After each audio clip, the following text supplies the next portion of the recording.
And I mean, just let us know down below. Are you team Cam Ward or are you team Abdul Carter? That's all I gotta say. That's all I'll say because again, I know a lot of Titans fans are hit or miss right now. Some really want Abdul Carter, some really want Cam Ward. Let us know down below who you want the Titans to draft.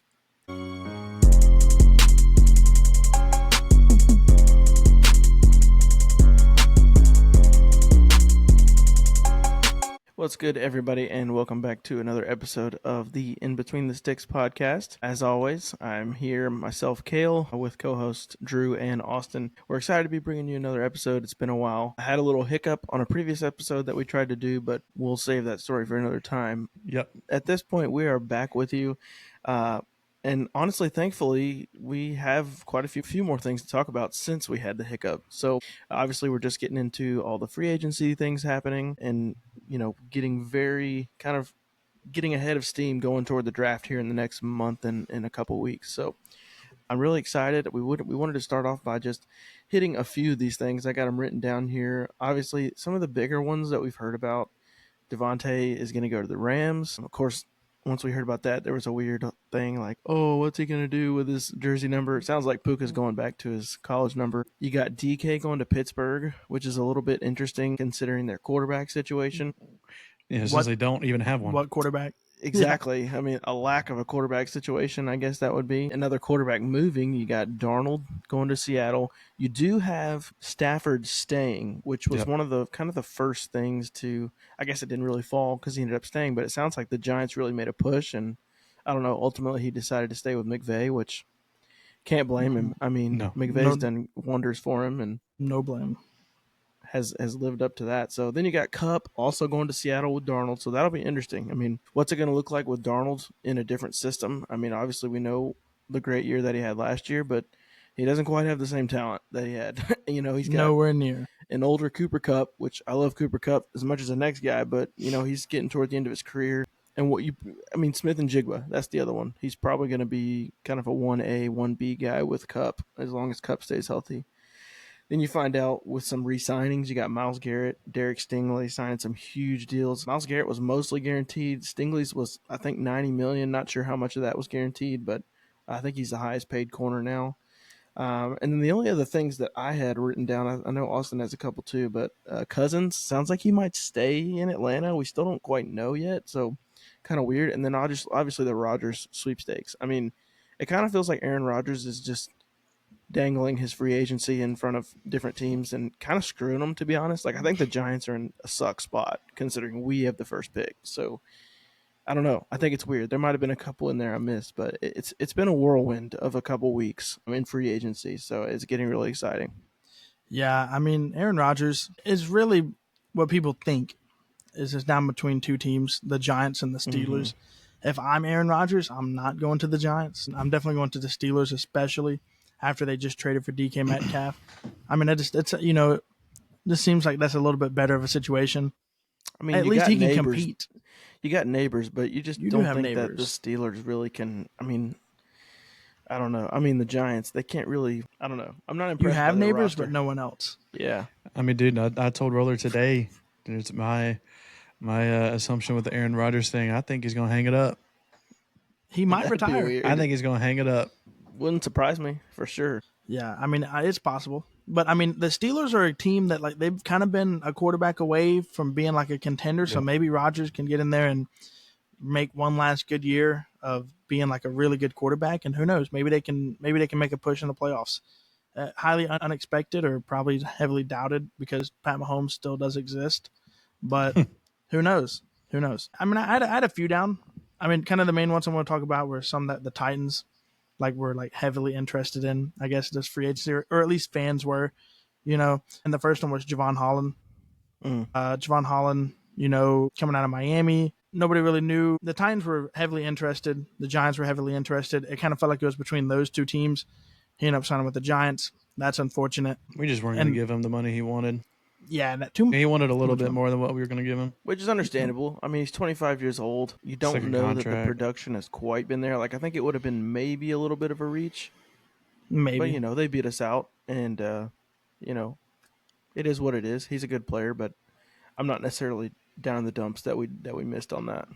No, I'm not. I'm not very upset about that either. And the other one was Josh Sweat signing with the Cardinals on a massive, massive contract to Arizona, which I don't think we could have matched how I much didn't they even paid see him. that he did that. I had no idea about that. Yeah, he signed like a 4-year monster deal with Arizona. I don't think we had the money to even match that offer. So it kind of makes sense why we kind of were out of the Yeah. ballpark with that one. And then the other one I had, that's just because I'm just a fan of him. I've drafted him in fantasy multiple times. I think he's consistent at a position in fantasy that's not always consistent. And that was Evan Ingram. Well, he got cut by the Jags, and he ended up signing with the Broncos, which is actually really good for him because Bo Nix, he's going to be he's going to be Bo Nix's guy. Bo Nix is already better than Trevor, in my opinion. Yeah, Bo Nix already better, but he also didn't have like a great tight end option. Now Evan Ingram's there, so it's like, okay, like, they're looking pretty good. And then the last one was Nick Bolton, the Chiefs linebacker. I know the Titans had some buzz and potential of maybe going after him, but he ended up just sticking with the Chiefs and re-signing. So those were kind of the main ones that Titans were kind of going after, or like some of the bigger names that either stayed or went somewhere else. As far as some other signings, I mean, obviously we just witnessed history with Higgins and Jamar Chase. I mean, that's pretty wild. I mean, it feels like the Bengals probably don't have any money left to buy a sandwich. But it's going to work for Joe Burrow. I mean, their offense should be plenty good, But that really wasn't the problem last year. I mean, Joe Burrow had MVP numbers. So as much as I'm sure Joe Burrow appreciates that, I mean, he wants to win, though, man. That's what I'm saying. Like, good luck keeping Hendrickson. I know they want to, but we'll see what happens. And then their defense was just not good. Like, how many games did they lose last year where they scored 35 or more points and they're still losing, bro? A lot. It's just bad. Titans wished they could score 25. Yeah.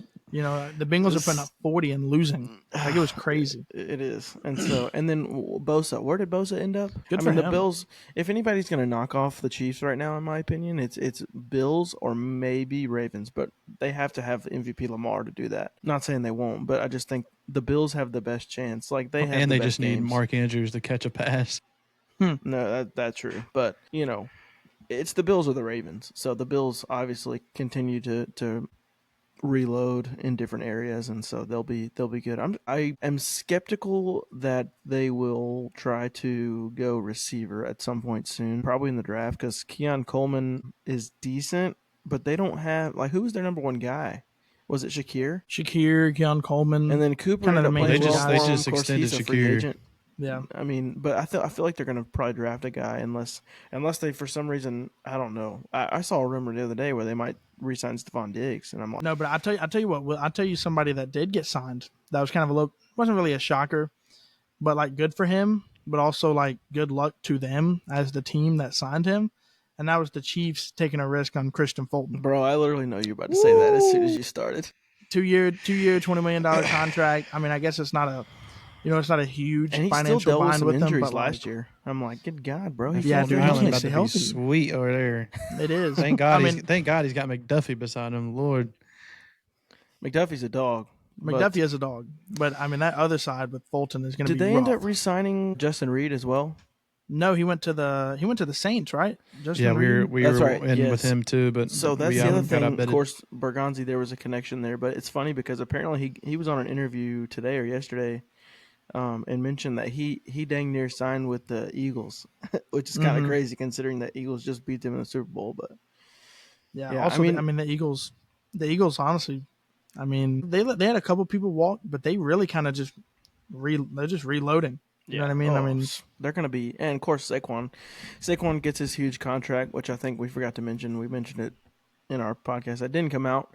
But he's making what 41 over 2 years, so it's highest paid in running back history, which well deserved. I mean, they're opening themselves up for that 2 to 3 4-year window, and then they're going to be in cap space hell. So the help that he gives Jalen Hurts though right now is I mean, they've been to 2 Super Bowls in the last 3 years, and they finally won one, so it's just they're in that spot right now. So I mean, we can even back it up and talk about the Bengals too with what they just did. I mean, we were just speaking about it pre-show, but they're paying these 3 guys, Burrow, Higgins, and Chase, that are now 44% of their cap.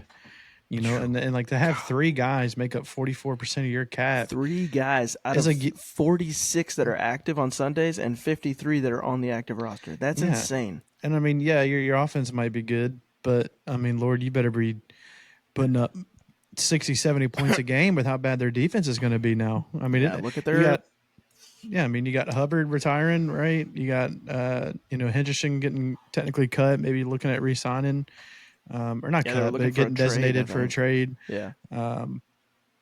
And they're asking for like I forgot what the asking price they put out was for him, but it was like something insane, and that's why he hasn't been picked up yet. Well, he's also older too. Like, I mean, he's already 30.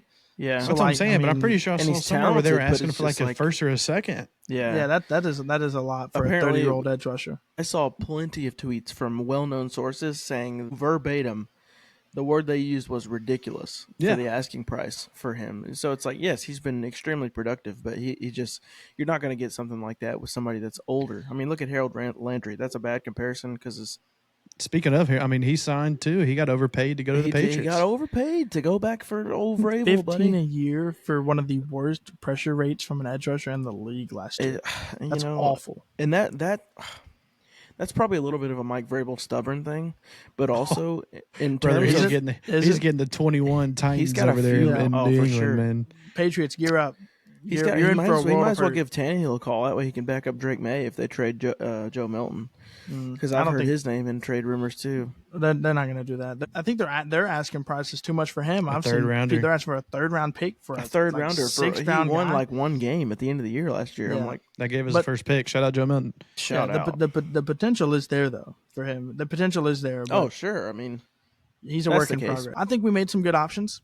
Then we made a couple risky options or risky stuff for sure. Which I mean, it's football. It's free agency. Like every team does it. But I mean, I'd probably say the most controversial one was the Moore signing. Was it Dan Moore, the Dan third? Moore Yeah. Dan Moore Jr. at left tackle from Pittsburgh. I mean, didn't have the greatest statistical year last year. And again, stats aren't everything. Quarterback play can heavily affect the stats for a certain player. That like J.C. Latham saw that last year with Will Levis floating in the pocket, holding in the pocket, not moving. Like the sack numbers get bumped up when the quarterback's not playing well either. But that was probably the most controversial one.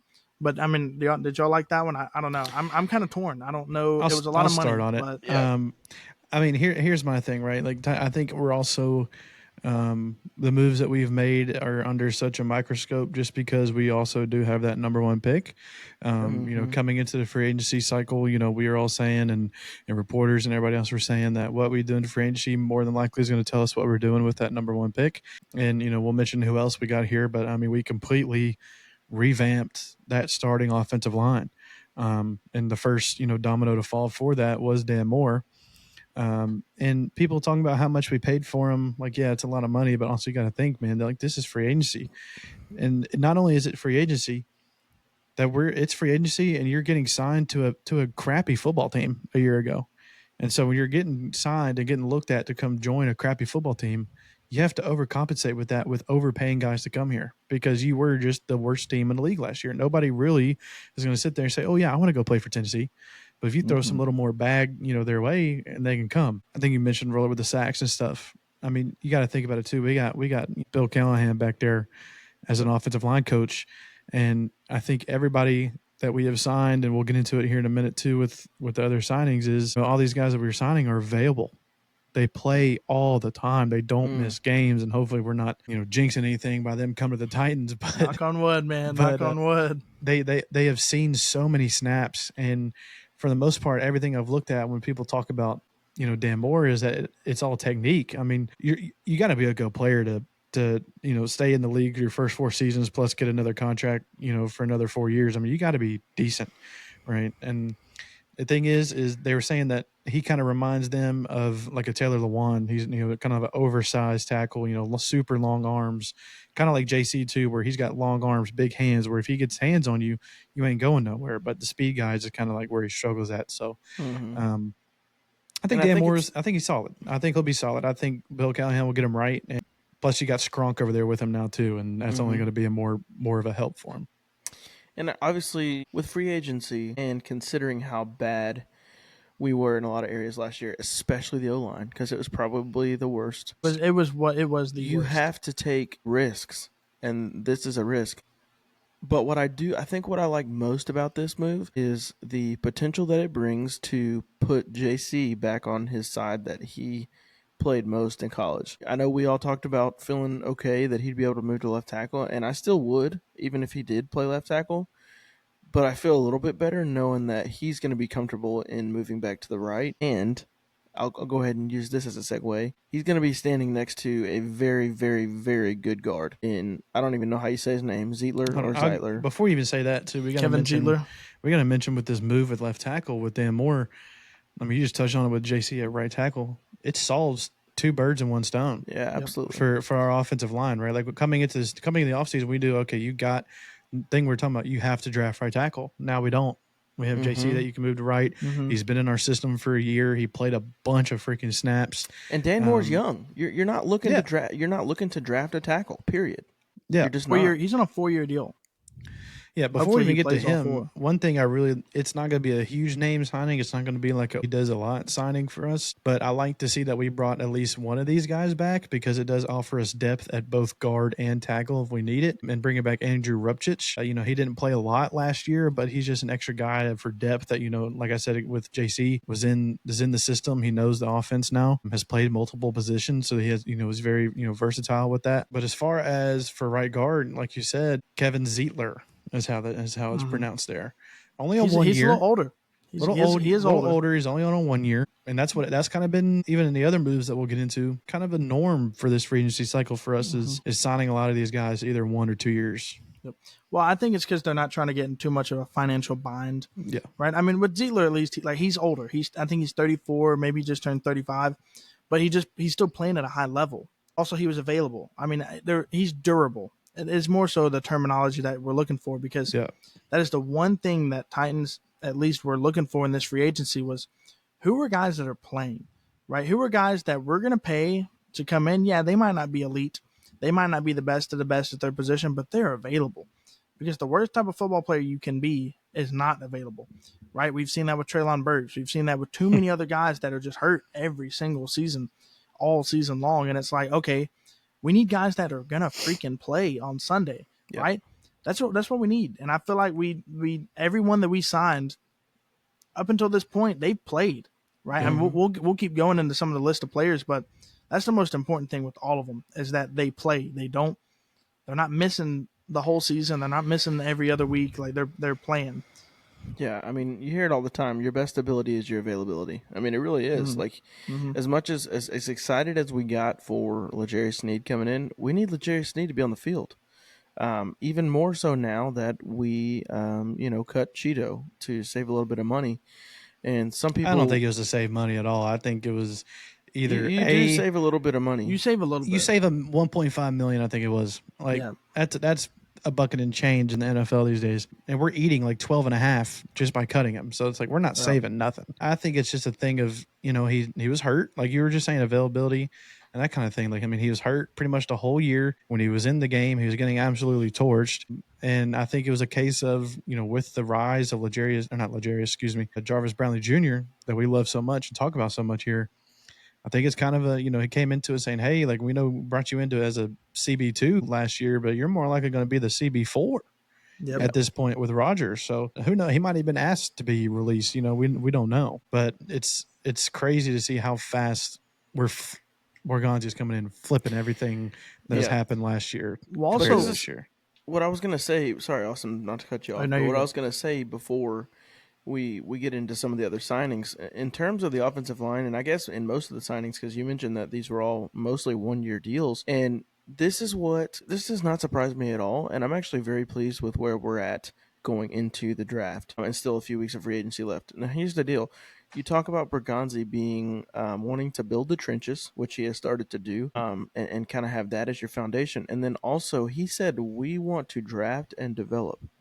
Now, the problem is the Titans have a lot of holes to fill, and you can't fill all of them in one draft. So by signing these dudes to 1 year deals, you are partially filling these holes so that you can, in my opinion, hopefully pick up your quarterback and Cam Ward.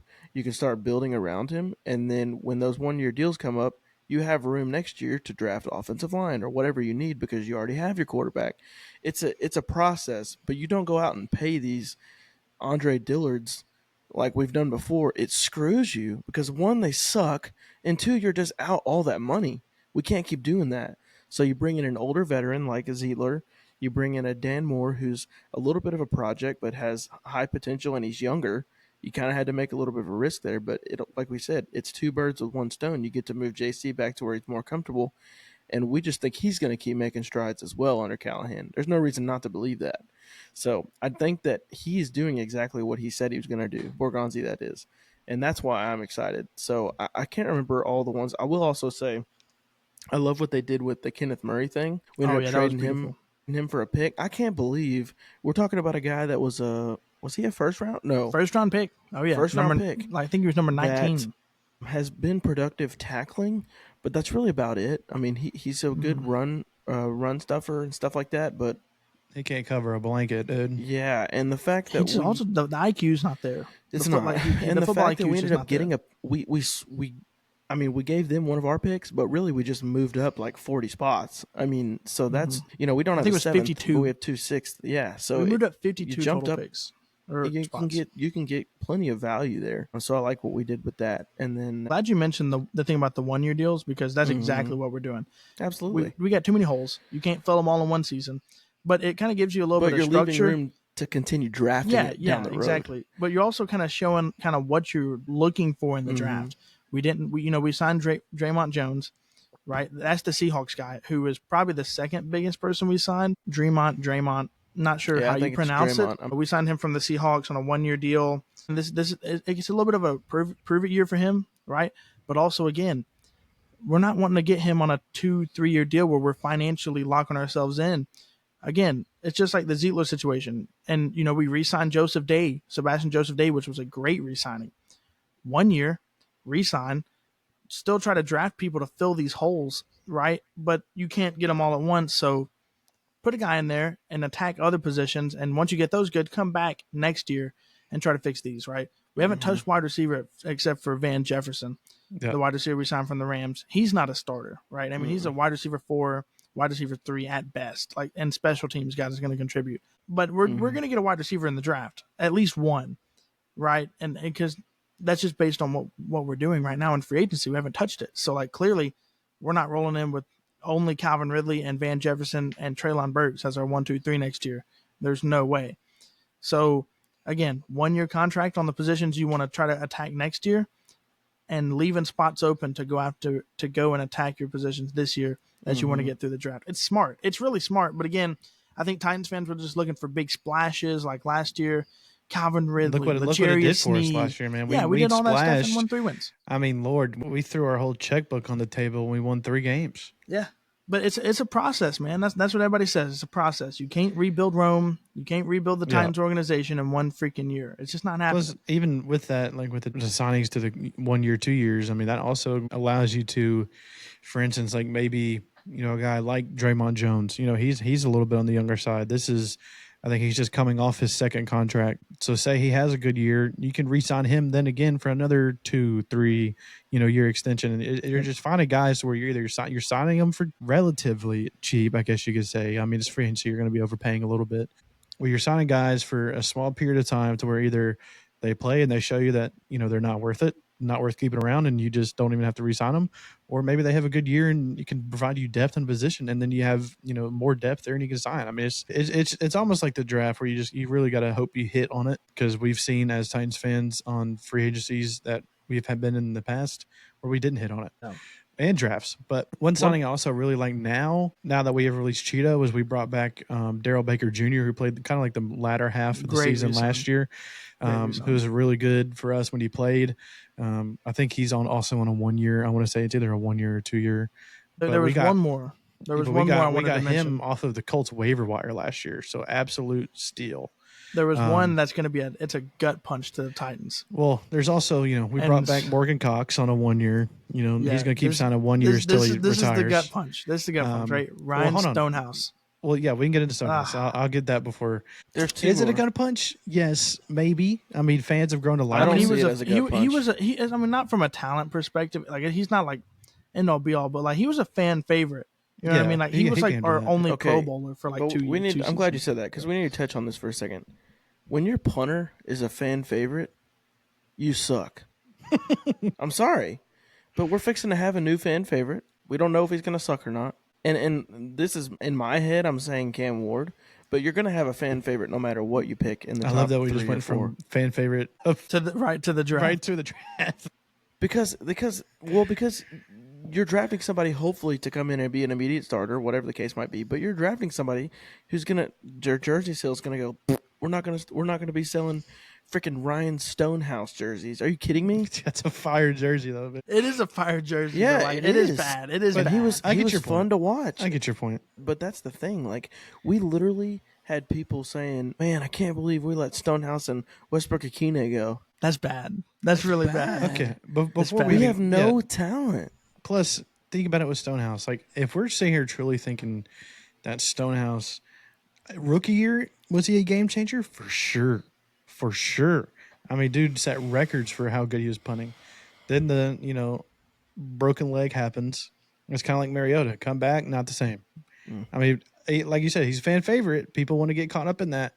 But you look at why our special teams was so freaking awful last year, and half of it was because he just kicked so freaking far that we can't cover it. You got to get hang time, and he struggled with hang time.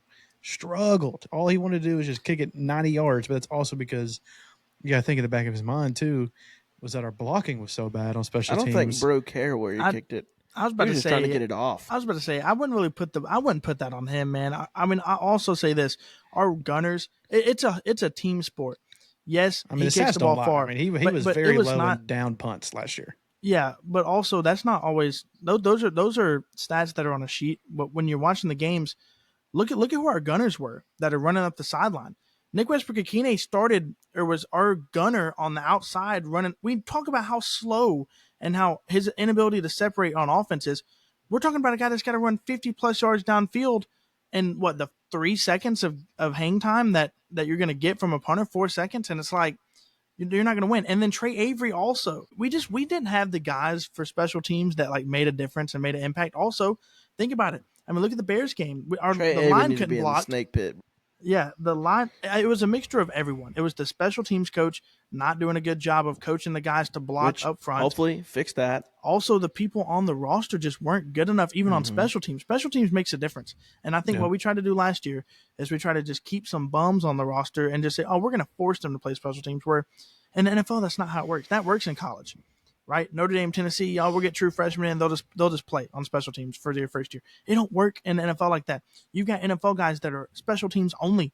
Why do you think Hassan Haskins was on the roster every year? It wasn't because he was good at running back. It was because he was the best special players person on the team. For dear Lord, for crying out loud, we had Dr. Gibby out there, didn't we? Trying to block. As a blocker, He but was he's getting always been blown out there. up.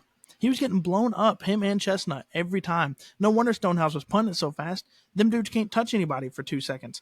And then he's got Akine and Trey Avery running up the sideline trying to go tackle somebody. But like it's all around awful. From what I saw, Coach Bones, he got who he wanted, and he got a placement punter.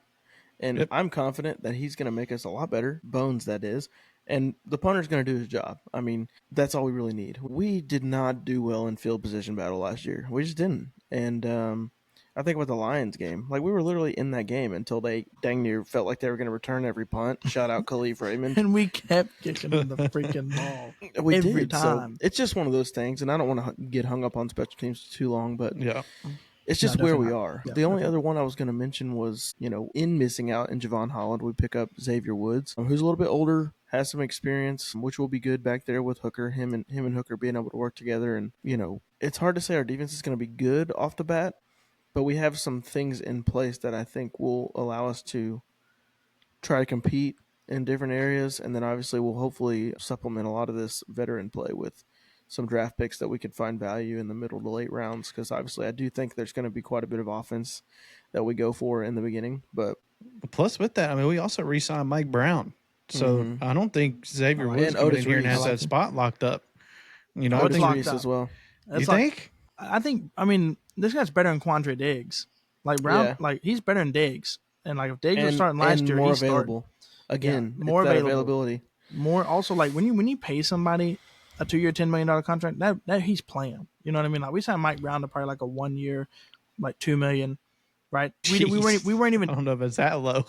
we weren't even given the dollar amount, so I'm assuming it wasn't nothing like it wasn't nothing like headliner, right? I mean, Mhm. but I mean, 2 year $10 million, that's $5 million a year. Like he's gonna play, but also, I mean, he's played 100% of the snaps last year and then he also played. I think the last 2 seasons he has played almost 100% of every single snap on the defense side of the ball. Yeah. That is insane. Most of our signings were That similar is to insane that, numbers. which is I can't wait, and I'm hoping Yep. for everything that is in me that it's just not a Titans thing, and they continue to do that on the Titans because we've struggled with that. But Yeah. I want to ask, based on what Drew said in the beginning, in that Drew and I think Austin might have mentioned it too, but we thought we were gonna get a pretty good idea of what is gonna happen in the draft based on what we do with these free agent signings that we talked about. And so, any last thoughts on the free agents you guys can talk about? But my question, and for us to talk about a little bit more after this, is: do we think we have our answer? And so, I'm curious to hear what you guys say. I know what I'm gonna say. I'm honestly, my hopes are up, but I'm trying. to keep them tame because you don't really know what's going to happen until it happens. Before For you sure. even get into that, we didn't touch on Cody Barton. Stud. Oh, right, yeah. Linebacker from the Broncos I was that we just signed thinking in that. place of Kenneth Yeah, I Murray forgot Jr. about that. It's weird because we normally don't sign so many players. Yeah, so we got him. Durable. Blake Mhm. Hance is an offensive lineman That's from right, the more depth. Jags that we took. He's also another kind of guy that's played guard and tackle, so Yep. more depth there. Also, to touch on Cody Barton too, real quick. Yeah. I think it was a 3 year, $21 million contract, about $7 Mhm. a year. Again, a guy that's played a lot of snaps, right? I mean, again, not an off the chart guy, right? He's not Fred Warner, Statistically, but IQ but he's good. wise, He's like yeah. he's pretty solid. Like, you know what I mean? Green but dot also guy like too. They said. yeah, but also it's somebody that can help this horrible linebacker room that we had last year because, Gibbons had a terrible injury. We didn't re-sign Gibbons, but Kenneth Murray was abysmal. I'm surprised the They Cowboys. just had the injury bug, man. Chance Campbell, did. beginning of the season, he had Cedric a phenomenal Gray, preseason, like, right? I mean, Chance Campbell didn't came see out any of of 'em. preseason looked like he was going to be a starter. He really did. And you had Cedric did. Gray, draft him as a rookie, have high hopes of him coming in and plug and playing in year one. And he Have couldn't some hardly weird even get nerve into the injury. practice at the beginning of the year. Yeah, Yeah, nerve, so neck that's injury, also like, another thing with free agency, like Kale was talking about with the way you kind of want to work it. Like, yeah, we bring in Cody Barton, right? We let go of Kenneth Murray Jr. You're saying, don't hey, re-sign Cody, Gibbons. yeah, don't resign Gibbons. I don't think we re-signed Campbell either, from what I believe from most updated information. Not yet, at the moment at But least. anyway, you're saying, all right, Cody Barton, you're middle linebacker one, and now you're hoping that a Cedric Gray or Jameis Williams or somebody, Otis Reese, we re-signed him. Like, you're hoping that one of these guys finally takes. I'll say finally. I think finally takes a step up, goes in place of like a Otis Reese. He's been with us for a couple years, hasn't really had the best opportunities to come in and play. So hopefully he can make a name for himself here this year. Cedric Gray, even. I mean, to me, that's he's the probably one. the first guy in line to start. I Yeah. would say. He's the Maybe guy. James Williams number 2. I mean, he's pretty good as well. Very athletic. Yeah. Cedric Gray's the guy. I mean, he was. We drafted him to come be a starter. We drafted him in that third round to come in and be a day one guy, right? All ACC out of North Carolina, 2 straight seasons. Again, he'd been super durable at North Carolina, wasn't injured like that. The nerve injury was just like a freak thing that just happened, which is unfortunate for him. But hopefully he's 100% healthy now and ready to go. But because his number's called, he's there. Yeah. Like, he's LB2 right now. So like, I mean, hope he's ready to go because he's the guy. Another sign we had here that is kind of going to fly under the radar, but it's something that we definitely needed to do coming into the season with an injury that happened last year. So we brought Corey Levin back. Depth at center, possibly going to be the starting center if Cush isn't ready to go. So that's huge for us to get that locked down. And then one leading up to what Kale's question here, bringing in Brandon Allen from the Finders back up to Brock Purdy. Is familiar with Cali from their time in Cincinnati, I believe it was. And I'll give my take because this is where I'm at. It's what I want, but it's where I'm at based on what we've done too. Because yes, I'll look at the Brandon Allen thing in a second, but what have you done in free agency? Like, the first thing that we attacked mainly was the offensive line. We're not beefing up this O-line. I mean, Pollard played well last year, We're not beefing up the O-line so we can get Travis frickin' Hunter. Sorry, it's not happening. Yeah, we'll take Travis. We're going to start Brandon frickin' Allen. Let me tell you something. You're also not beefing up this offensive line for Mayo Man Levis. No, you're not. It ain't happening. But let me tell you this. Let me tell you It's a possibility. I'll just say that. It's a possibility. Somebody's going to crap their pants when they hear this if they don't know it. But let me tell you this. Brandon Allen is in here to compete with Levis for the backup spot. Now, let me tell you something. He's familiar with Callahan's system, so that's why. But the reason that he's in to compete with Levis, I heard a stat. Levis might have been bad in a lot of cases last year. Levis had more yards in either last year or the last 2 years than Allen has in his entire career, and he's 33. He's only played in 18 games. Man, he's a career backup. He's only played in 18 games, and you just beefed up your O-line. We are not, I repeat, we are not drafting Travis freaking Hunter. But I think we're getting Cam Ward. I think it's a very strong possibility of two things. I want to see what y'all. I've mentioned this before. I'm a little bit scared of what you're going to say. There's a possibility we trade back, we keep Levis, we roll it again. Hopefully that don't happen. I also think there's a very high possibility that if Brandon Allen comes in here and he wins the quarterback 2 spot in camp, I think we're going to try to ship off Levis, try to get another pick. Yeah, I mean you could probably get. I mean he played some games. You could probably get a 6th rounder at best. Dude, I think that's even a little underselling. Yeah, he had a bad year, but that dude has talent. Pickett got something. I'm just saying, like, he didn't play that good. And you get a 4th rounder minimum. I don't think you're going to get a 4th rounder out of Will Levis. I hate to say it. Will Levis, he literally handed over like 3 losses. Yeah, he's bad, but you think of it like he was. I mean, come on now. No, he wasn't bad. Let's also think about what we. I mean, I'm not going to sit here and defend him, but yeah, but like, I mean, you got to think. You got to think as well. Like, he's not going to. No team is trading for him to be a starter. Every team, any team that's going to trade for him, he's coming in to be a backup. And are you really giving up anything higher than a 5th rounder at best for a backup quarterback? No shot. Especially when there's other backup quarterbacks out there that you can just sign for a cheap deal. What freaking Mason Rudolph just re-signed with the Steelers on like a cheap $3 million deal or $4 million a year. Thank God for that. Yeah, like you know what I mean. Like I just it don't felt like we had two Levis. Yeah. Now, if it's somebody you haven't seen play that you're taking a shot on the potential of, like Joe Milton or someone like Hendon Hooker that hasn't had a chance to play a snap yet, and you're like, Hooker. Okay, can Tennessee fans let it go? That dude is garbage in the NFL. We haven't seen him play, so you can't even say that. So, but that's what I'm saying though. Like if you're a team that's like the Giants, where you were just like awful at quarterback, and you're not in a position to get Cam Ward, if we are sticking and picking, you're like, crap, I got to take a chance on somebody. You know what I mean? Like, if I got to trade a 5th rounder for Joe Milton just to get somebody in that room, or I got to trade a 5th rounder to get Hendon Hooker to get somebody in that room just to take a chance, because again, it is a 5th or 6th rounder. Like, you do it. You know what I mean? Like it doesn't hurt you in the long run to do something like that. Mm-hmm. Yeah. To go with DeKale's question, I'll answer it from my side of it.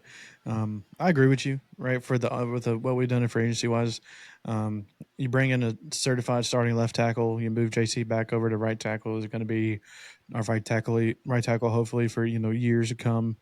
Bring in Zeitler, for the right guard. Obviously, getting Cush back. You got Skronk at left guard. I mean, on paper, that's a pretty good freaking line. So to me, like, it screams one of two things. I mean, it either screams that we're drafting a quarterback, which most Titans fans hope to be Cam Ward, or we're saying that this is the final year of the Levis experiment, and if we giving you the best line we can, and if you still suck, you suck, and we're moving on. But for me, I think I will be pissed. That's just me. Oh yeah, I mean, yes. yeah. Based on what we're doing, bring me Cam Ward. I could give a flying rat's booty tail about Abdul Carter right now. I mean, I want Cam Ward as well, but the most pissed I would be is if we draft Sanders. I don't think he's going to be worth a flip, but that can be. Him or Travis Hunter, I would be unsatisfied. Okay, well, here's the thing. I get it. Even before that, for us as the Titans, sticking and picking a Hunter at 1-1, a Abdul Carter at 1-1 makes no sense. There's no point. You can trade back a couple of spots and probably still get that player. Because you know that you're probably trading back with New York, and they're going to take Cam Ward. That's what it is. Or Cleveland, even. I mean, you can get less amount for Cleveland, but they still need a quarterback. I mean, Kenny Pickett ain't that in a bag of chips. I hate to break it to you. Sure, but I wouldn't put it past them to draft Shador. Like, I think they've kind of given up on Cam just because it's probably going to be us or New York. I don't say they're giving. I mean, yeah, for sure, but I mean, everybody that's reporting right now is consistency is if it don't matter who's at the 1-1, it's going to be Cam. Yeah. And what doesn't make sense to me is everybody saying we're trading back, and then like I've seen some people say, "Oh, we'll trade back and possibly take like a freaking Jackson Dart or something." It's like, well, what's the point in taking the Jackson Dart when you could have just stuck and picked the best quarterback available at 1-1? It just makes no sense. So right now, I mean, in my opinion, I think it's Cam 1-1, unless somebody gives you an offer that you literally cannot turn down or you get fired. I mean, Which, sure. based on what you did in free agency, to me, the price tag went up a little bit because you kind of based your free agency on I don't think it's ever around getting a changing. quarterback. Borganti is not getting fleeced. This is his first year. He Yeah. came from an organization that knows how to draft. Like he's been in that room. He's been in there, but when they sucked to when they won 3 Super Bowls. Yeah, He's seen it all. He's coming in here and trying to do the same thing here. Like he's not getting fleeced. We have the one pick. You better be giving us what we deserve for that one pick. I feel confident with Borganzi in the room that we're not going to see Brian Callahan get up and walk away from the table like Vrabel got up and walked away. That will haunt me forever. I'll never forget that in my life. Shout out AJ Brown. I mean, we could do it again and trade like a Jeff on draft day for something. Oh, God, don't even say that. Don't even speak it into existence. I mean, I guess I'll give my answer real quick. I would say this boils down to how much is Borganzi going to stick to what he said on his first day of media? And that was, we are going to build the trenches, right? We're going to not pass on a generational talent at a position of need. Cam Ward is not a generational talent. Titans fans want to believe that he is a generational talent. He's not. He's going this route. He's not. He is not. He wouldn't have been a top 4 quarterback drafted in last year's class. That's just a fact. He's not generational. But again, how much does Borganzi actually mean what he says, and how much is smoke in the air, right? Because this draft process is chaos, right? But if you're looking at what he said on paper, we're not passing on a generational talent. Cam Ward is not generational talent. He wouldn't have been a top 4 quarterback last year. He wouldn't have been a top 2 quarterback the year before that. You keep going back and further. He's not even the number 1 quarterback in the last probably 6 drafts I that think have he happened. probably could have been quarterback 4 last year for sure. Yeah, that's what I'm saying. I think Cam Ward. You said he couldn't be. He couldn't. He couldn't. Oh, you could think he could have been top 4? I think he could have maybe been 4 right before Penix. On a talent level, I think he's much better than Penix. I think he's much better than Bo Nix. Right, like these guys. I'm gonna be honest. I think he's better. I think he's better at reading defenses than Caleb Williams. I don't know, man. Caleb Williams relies on his Patrick Mahomes play like every single play. I wouldn't say he's better than Bo Nix. Bo Nix had a great year last year and made that terrible Broncos team a playoff team. And also, mind you, Caleb Williams played 40. He's 25. Okay, Will Levis is 25. Either way, also Caleb Williams had one of the worst offensive lines in the league last year, and was the second highest pressured quarterback in the league behind Will Levis. So I don't want to hear about his relying on anything. He's relying on his legs because his offensive line forced him to rely on his legs. So now that they beefed up their line, because that's what they said, okay, our offensive line sucked. Let's go get Joe Thuney to play left guard, and let's go get, I don't even know, the center they got from the Falcons or the right guard from the Falcons. They beefed up their line so that their line is no longer an issue. So we'll see how he does this year before we make any jumps. But every other quarterback, he's not ahead of. It's just not even close. Well, I'll say that I completely disagree with you saying he's not a generational talent. I will encourage you to just continue to say it louder, though, because I think the louder that you say it, the more this kid is going to prove everybody wrong. That's just me. But you have to look. I hope he does good. I'm a Titans fan. Go watch his breakdowns. Go watch his breakdowns. It's different. Like if go watch this the is a quarterbacks bad comparison because Levis is not good. Go look at the quarterbacks out of last year and the year before that went top 10. Listen to me though. They all look like generational talents. No, they don't. This is different. There's something different about a select few guys here in the Latin. Now, I'm not saying he's going to be Pro Bowl first year, going to lead us to a Super Bowl in 2 years. I can't say that. I'm just telling you what you see on film from a guy like Cam Ward versus what we thought we saw on film from a Will Levis who showed flashes and has intangibles and all this BS that we bought into for a little bit. Cam Ward, if you watch him dissect zone defenses and disguise coverages and throw the ball with extreme anticipation, like I've been watching a lot of the All-22 film that people have put out, it's different. And it's very similar to how Callahan wants to run this offense. It ain't no Mike Vrabel run play action and have Levis sling it down the field. All their route concepts and stuff are the same too. The route concepts are extremely similar. He is, hopefully going to have more talent to work with at receiver. What I've seen from him I'm sold. Like, and obviously I'm no analyst, but I don't know. I just feel like because I'm gonna play devil's advocate here, and this is just me. Who's the generational talent aside from? I think you could Abdul technically Carter and Travis argue. Hunter. I think you could argue Well, Travis like Hunter, but obviously Abdul we're Carter talking and about Travis Carter. Hunter. But Carter played 1 year. He's played. You're saying he's a generational talent based on 1 year of playing edge? He played well. He didn't play. So this year he played edge solely. Last year or the year before last, he kind of was bouncing back and forth like Micah Parsons does. Like he's an outside linebacker. He's not an edge, but yes, I see what you're saying. But so and I'm not saying we just disagree on this a little bit. Like obviously, I know you're not going to be mad if we get Cam Ward. Oh, I'm just no. saying like it's just I mean, I'll say straight up, different. Travis Hunter's going to be a bust in my opinion. Book that. It's hard to say. If he's corner, he's not. If he's a great corner. Just wide receiver is. But when people like, I'm doubting it, but only because I haven't watched him play a ton. But like, if AJ Brown lined up 1-on-1 against him, like I'm taking AJ. Oh yeah, duh. Like so. But also, anyway, but to counter Roller's point, say Cam Ward is not a generation talent. You want us to take obviously Carter in that instance. What are you doing at quarterback? Brandon Allen. I hear you. Well, let me finish what I was saying earlier. That's what I'm saying. None of that he other stuff says really makes generational sense. talent. He said we're not passing on a generational talent. Cam Ward is like the 15th or 16th ranked prospect on the board, and you can shake your head, but that's what I all think the you're analysts getting caught up in the numbers though. But I mean, I understand the rank. what you're listen saying. to I get listen what to you're all the saying, but the rank professionals, in their prospect rank doesn't necessarily tell you. I Oh, am no. listening to professionals. There's plenty of professionals out It there doesn't. saying you'd be Every crazy not to professional go is saying Cam Ward Cam's 1-1 no matter who's there. Yeah, So- yeah, he's 1-1 because of the need of quarterback. If a team, you know what I mean, like, that's why he's 1-1. If we're going off pure talent, like again, like when they take talent, when they're taking the talent of the prospects, typically the best quarterback in the class is the number 1 ranked prospect coming into the class. Caleb Williams was the number 1. Jaden Daniels was right behind him at number 2. Drake May was right behind him at number 3. And then you had other skill positions, and then Bo Nix fell in there somewhere. And you get the point. And every year, the best quarterback is always ranked at number 1. So when you're saying he's a generational talent, I'm thinking of somebody that is that 1-1 guy. He's coming in, and there's not even a question that he's the number 1 pick. Right? We've spent this whole offseason saying, oh, is it Shador? Is it Cam Ward? Is it Shador or Cam Ward? If he's generational, it doesn't matter who is the other guy that he's competing with. He's the number 1 guy no matter what. We're talking about a guy that 2 weeks ago, the analysts were saying Shador still has potential to go over him.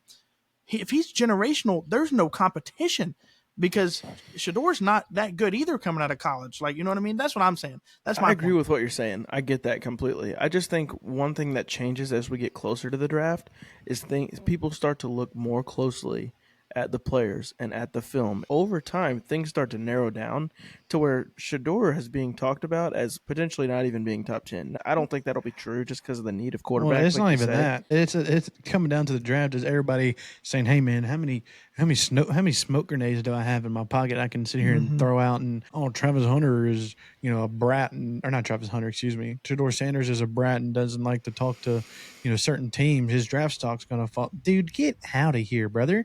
That's just somebody saying something to try to get somebody else to value him more or less. I mean, that's all it is. But for me, Cam Ward was not recruited out of high school. He got lucky with one offer to Incarnate Word and then was like the freshman player of the year in football and then continuously went to bigger programs and got bigger and better every single year. If you go and hear other people talk about him, he's extremely coachable. He's immediately a great leader. As soon as he walked into the locker room at Miami, he brings other people around him. It's not about him. It's about what can I do to help the team win. But it just so happens that he's ridiculously talented. And so it's like he's got everything to see, and we started to put these pieces around him to where I think it could really be successful and quickly. Now, I'm not saying we should be expecting Jaden Daniels because I think that's unrealistic. I mean, that's a pretty special season to have. Titans fans need to let go of this whole he's going to be Steve McNair reincarnated thing too. That's unfair to him as well. I don't want him to be Steve McNair. I want him to be Cam Ward. Go out and run the system that you're coming in to do. But and I like Abdul Carter. I saw him tear up Notre Dame's right tackle with one shoulder. I get it, but he's legit. I don't know. Here's a it question doesn't make any sense to me too, based on what we just talked about. Why would we do all of this and then go Cam Ward? That's because where I'm coming you're from. beefing I the meant, line. But what's his face? it goes back Carter. to my point earlier. Is it depends on what Mike Berganti said is true on how they are going to attack this offseason. One, they said they wanted to fix the line of scrimmage. You don't fix the line of scrimmage by going into next season with Arden Key still starting at edge rusher. You also sure, but can you fix the D line after the first pick in the draft? Not of anyone that's going to be great like that. I disagree because the wide receiver room is deep. You don't necessarily. I don't think you have to draft a receiver at 35. The wide receiver room in this class is deep. I think you go edge at 35. In my opinion, I wouldn't be mad at a receiver. Depends on who's their receiver was. You're crazy. There's four really good wide receivers, and everyone else is sure. If you're looking potential. at like 1A, but I think you could have a number 2 guy and easily a number 2 guy immediately come in and start later on in the draft with some guys that could fall or with some other guys that are not as talked about but are really good and have been really productive in college. There's 2 or 3 guys from Colorado I'd take in the late rounds in a heartbeat. Yeah, Jimmy Horn, Will Shepard. Here's the thing that also comes down to with the draft, with Austin's point, your point and Austin's point, right? I think coming into our situation, what Barganzi said about the generation talent thing is true. But not just that. I think you also have to look at what is this team's biggest need, right? And after last year, it is glaring to show that it's quarterback. Now, is Cam Ward a generation talent? That's up to, that's subjective. Everybody's going to have different opinion on that. But my question would be, who is going to win you more games if you take Cam Ward or if you take Abdul Carter? Is Abdul Carter winning you more games than maybe Cam Ward will? Or vice versa? TJ Watt. Sorry. Look, what it comes down to is this. Though. It is a good example. No knock on TJ Watt. Myles Garrett is another example. These great elite edge rushers. My point, the next point I was going to make was one, and again, this all comes down to what you take Mike Berganti saying as is it the truth or is it smoke in the air? Again, I hope we stick and pick at 1 and go Cam Ward. But if we are looking other directions, we're not sticking and picking at 1 Abdul Carter. We're trading back and going Abdul Carter. We're trading back and going Hunter, if that's even true. But what I was going to say is this as well. Another thing that Mike Berganti said on his first day when he was in there was that we are looking to get picks. And the only way that you get picks is if you trade back. And so what is the prime position that we're in right now to do? I'm just saying, or you trade a player. But hopefully we're not trading a player. We don't even have players to trade, except for Simmons, and I hope that doesn't happen. But again, the only way that you do the things that he said that he wants to do is to trade back out of positions. And again, the prime example is what we're sitting at right here, right now. Sitting at number 1, Giants want Cam Ward. Other teams are wanting a quarterback. It's a trade back scenario if you want it to be. That is all I was saying. I mean, again, I like Cam Ward, and I think that we do draft Cam Ward, but I can see both sides because I think a lot of Titans fans are kind of split on what they want us to do and what they think we're going to do. Again, it depends. Is Mike Berganti speaking the truth in the press conferences, or is he just saying that to get other teams thrown off? Yeah. Because if he's sticking to what he's saying in press conferences, we're trading back and going Abdul Carter. Well, if he's just smoking the air, we're sticking and picking Cam Ward. No, you don't know. This doesn't seem likely to me, what I'm about to say, but it's still, I guess, technically up in the air is like we saw initially, signing a guy like Rodgers or Russell Wilson. If we would have done that, to me, yeah, it makes a little bit more sense to potentially trade back. However, I don't think that that's what they want. I think Russell Wilson is more of an option than Rodgers should be in terms of what we should consider. But I think based on what we've done, like, why would we go out and pick up a Brandon Allen? Like, I don't think that makes much sense if you were still planning on signing a Russell Wilson or an Aaron Rodgers. Mm-hmm. So that's where I'm at as far as it just would seem crazy to kind of not take Ward at this point, other than if the Giants give you like 3 first-round picks. I mean, that's not going to happen. But, you know what I'm saying? Like, if they give you just something you can't. But to me, what you've done to this point in terms of building your line and things like that, it'd have to be a whole heck of a lot in order to pass up on your guy, because you're going to be shooting yourselves in the foot. Like, oh, great, glad we got a good I can't say good yet. We don't know that yet. But glad we got what seems to be a better O-line for our awful quarterbacks again. It's just it just comes down it's hard to it's also hard. Like hitting on a quarterback is hard, man. It's not no guarantee that Cam Ward is going to come in here and be good. I mean, straight up. What are the chances that you have the opportunity to pick the guy that you want, that's top rated, that's all this stuff? You're not going to have the number 1 pick every year. We might be bad this year, but you're probably not going to have the number 1 pick next year. But that's where I was going to say, like, it just sucks for us being it that it is this year that we have the number 1. Can you imagine? I don't think if so. We had. I think Cam Ward's going to be legit. I don't care about that. I'm talking. You can imagine last year if we were 1-1 last year. Caleb Williams We'd be supposed to be the number celebrating. one. You think Caleb Williams supposed to be the number one pick off the board? Say the Mm-hmm. Bears are sitting at like 4 or 5, right? Like the amount of the haul that we could have gotten from trading back and one last year compared to this year is just That's unimaginable. fair. Also, we'd be sitting here doing backflips and cartwheels that we're drafting Caleb Williams at 1-1 because we ain't trading back. This goes Yeah. back. This goes back to what my point was earlier. Generational talent prospect. Caleb Williams was the best quarterback in college for 3 seasons since he got there. Generational talent, Heisman winner on a terrible defense, even though he's putting up 50 on a not great offense either. Like, I mean, again, it goes back to my point. If Cam Ward would have not been a top 4 quarterback last year, I like Cam Ward. I really hope that if the Titans get him, he pans out.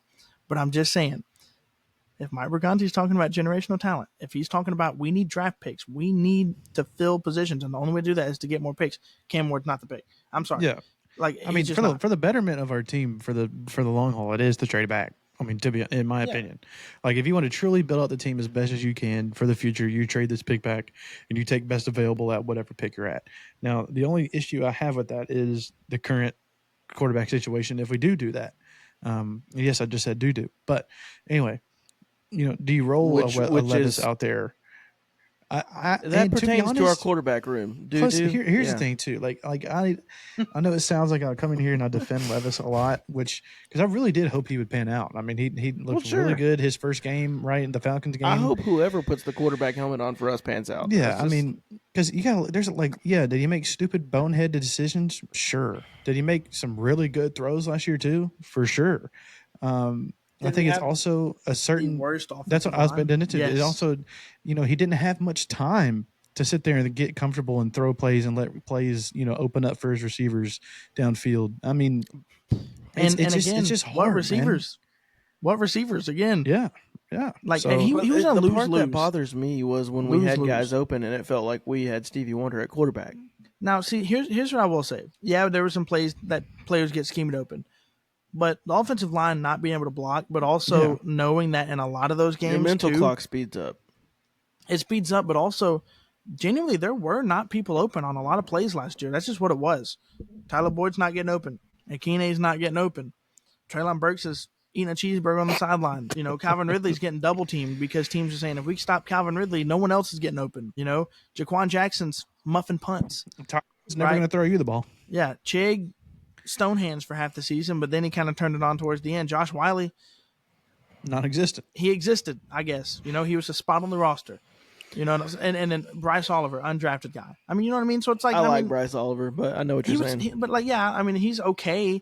Like, he's not good, but you know what I mean? Like, you can't expect a quarterback to go in here and do it. Like, Pat Mahomes isn't doing anything with this offense. You know what I mean? Like, so it's kind of hard to be as critical.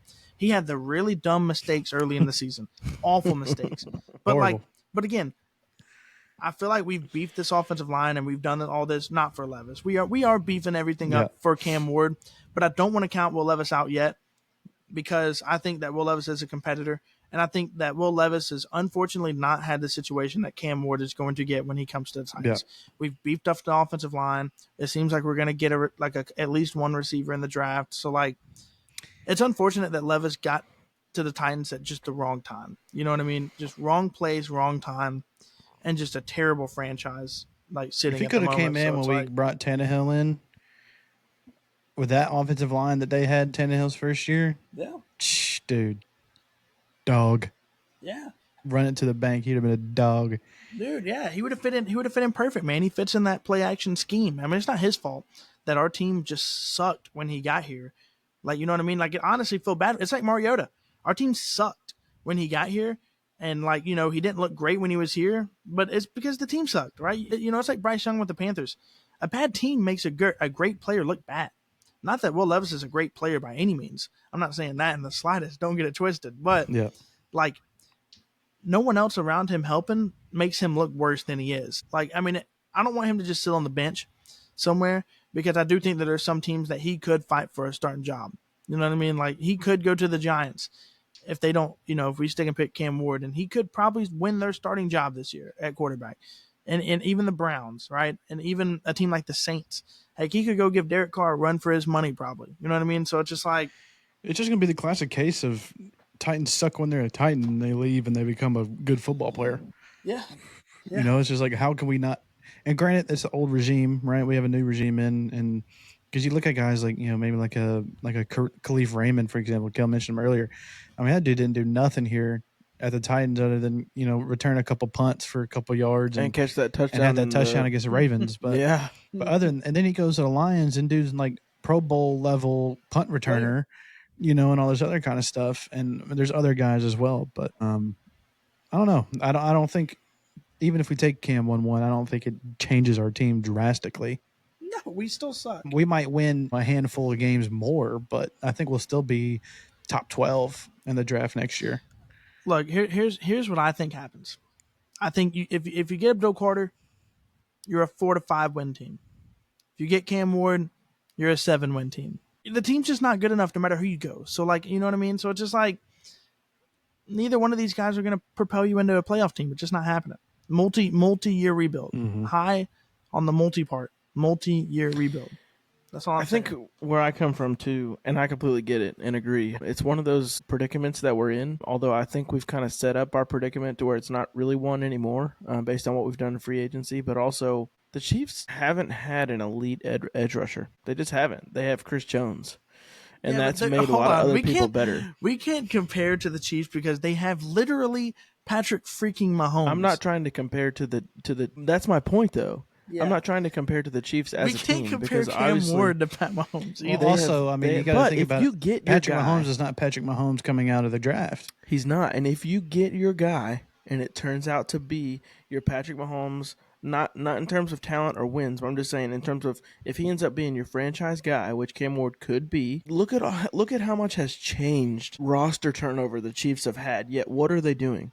They're winning because they have coaching consistency, quarterback consistency, and that's the biggest thing. Everything else starts to fall into place once you have those things. If you draft Abdul Carter, you're going to have a great edge rusher. I don't doubt that in the slightest. But does it bring a consistency that a quarterback does? No. So I'm just saying, if you have that chance now, and Cam is your guy that they want, I'm saying Callahan or Bergonzi, take it. You can't pass on that opportunity. And that's kind of where I think Borgonzi was saying. We can argue all day about the generational thing. I think, too, like Roller's mentioned in the past, like if you're Callahan, are you banking your year 2, your ride or die year to continue coaching this team on a Will Levis? No. Or on a Brandon Allen? I don't Definitely think so. Not Brandon Allen. But on the flip side, you're then banking it on a rookie. Now, does that maybe give him more leeway? Maybe. But I think the rookie has more potential than the other two guys. To me, bro, I think you at least got to come out here and win 4 games. You just got to win more than last year, and you're fine. I think because I think him and Amy have a good relationship. I mean, he showed that we on film. You watch but some of the plays we have a good offensive scheme. We can run the freaking ball. Defense was okay. I'm not going to say you need a quarterback that can execute. Everybody looks at the stat for the defense that they were the number 1 defense for so long, but that like Roller says sometimes, that's just a stat on paper, man. We were the best defense because we were only having to give up 30 yards for a touchdown because our punt were so bad. We're not giving up any yards, because we're giving them the ball in the freaking red zone. Yeah, so I think it comes, and who knows how much say Callie even has in the draft, compared to a Vrabel when he was here. So who knows? I feel like every week is going to change so far as it's had. I mean, just in the past couple weeks, and plus we're still today is week 2 of free agency. Started last Monday. We literally have April 24th, 40 days until the draft. And we haven't even we've had the guys in the building, which we talked about on the other podcast that didn't come out because I couldn't plug a cord in the computer. But we've already had guys in here, and we're going to continue to have more. So that'll even tell you, what we're looking at that way too. I mean, obviously we've had the top 4 guys in that we need to have, of course. But I don't know. Titans fans, I hope you're not coming out here thinking we're going to be contending for the division or coming into a wild card even. I think we'll be last in the division or second to last like we were this year. Yeah, listen, that's doing that is best case scenario. But we just hope that you're competitive in most games, hopefully all games, and you are seeing things that are a lot more exciting, whether it is Cam Ward, whether it's Abdul Carter. We just want to see something more exciting than our punter being the main guy. I mean, you think we were competitive last year, man? Like we In were a lot of cases, yeah. we were literally one play away in a couple of games that lost us the game last year, Mm-hmm. specifically at the quarterback position. But we could have had three, four possible, Mm-hmm. better wins last year. Plus the Vikings, we should have won that Vikings game. Like that was all the refs, driving us the wrong way. But I think It's just where we it's an are right automatic now. lock for the Texans to win the division again next year. I mean, I don't think that's going to change here. Yeah, I don't. I mean, the only way is up. That's for sure. Now, what do you mean, Trevor for MVP? Austin just blank face. You probably didn't even hear it. Just No shot. Who's Trevor? So I don't know. We're happy to be doing this again. Honestly, I'm just happy that we're talking about the future and not talking about we're not mid-season talking about how we blew another game or how we got killed or how we got terrible quarterbacks or whatever the case might be. So this is way better than that. But it's just one of those things. At this point, the worst part is the waiting. So, but that's where we're at, So, and it's gonna keep changing. You're gonna keep hearing stuff with Aaron Rodgers is probably going to fall into place at some point this week. It has Russell to Wilson, this week. Literally this week. So some of those things we're going to have some more information here soon. So just be keeping your ears peeled. If you are listening, we're happy that you're here. Hope you'll continue to listen and watch us if you're watching on YouTube. There's a lot of things in store for this team. Hopefully they're mostly good, but we can't expect to just turn everything around and go from worst to first just because of one or two players. It doesn't necessarily work like that in the NFL unless you get really lucky. That's all I really got to say. Yeah, I mean, we're glad to be back. Another episode with the boys. Again, we just love doing this. We love talking football. We love the Titans, and we're here when we suck. We'll still be here in about 10 years when we're competing for a Super Bowl. Hopefully we've won a Super Bowl in 10 years. I mean, geez, exactly. I'd like to see one in my lifetime. Yeah, just please, just win one, right? And I mean, just let us know down below. Are you team Cam Ward or are you team Abdul Carter? That's all I gotta say. That's all I'll say, because again, I know a lot of Titans fans are hit or miss right now. Some really want Abdul Carter, some really want Cam Ward. Let us know down below who you want the Titans to draft. That's it for me.